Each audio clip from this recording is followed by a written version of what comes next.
couple ways to think about doing this problem. We've got this bicycle that has a retail price of $260.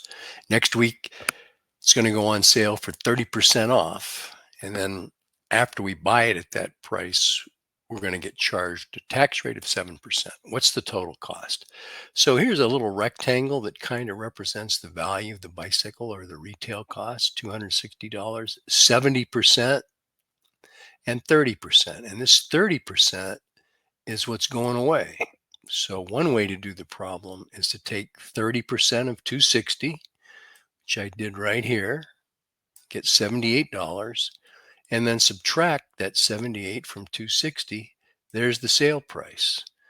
But an easier way to do it might be to say, well, if I'm getting rid of 30%, that means 70% is left. So if I just multiply zero point 0.7 times 260, I'll get the sale price. That's the value of the bike that remains after we chop off the 30%. And there it is, $182.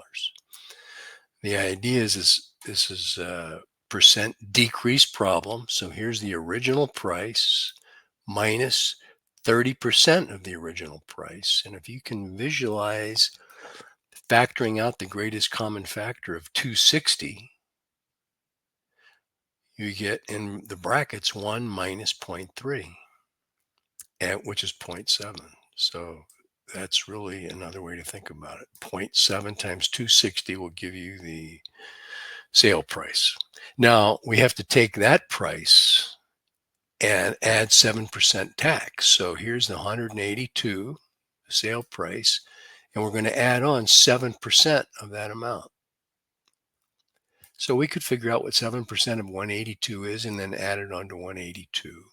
Or you could say, well, I'm going to factor out the 182, and what's left in the bracket is 1 plus 0.07 or 1.07. So you need to do this operation right here, 182 times 1.07.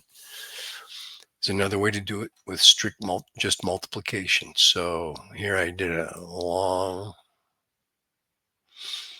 indication of the calculation. $194.74 is what Sean is going to end up paying. So here's how you could do it on a calculator pretty quickly. 260 times 0.7 gives you the retail price, or I'm sorry, the sale price. Multiply that by 1.07. That adds on the tax. And if you do that calculation with a calculator, $194.74. Okay, there you go. Hope that helped. If you have any questions, post a comment.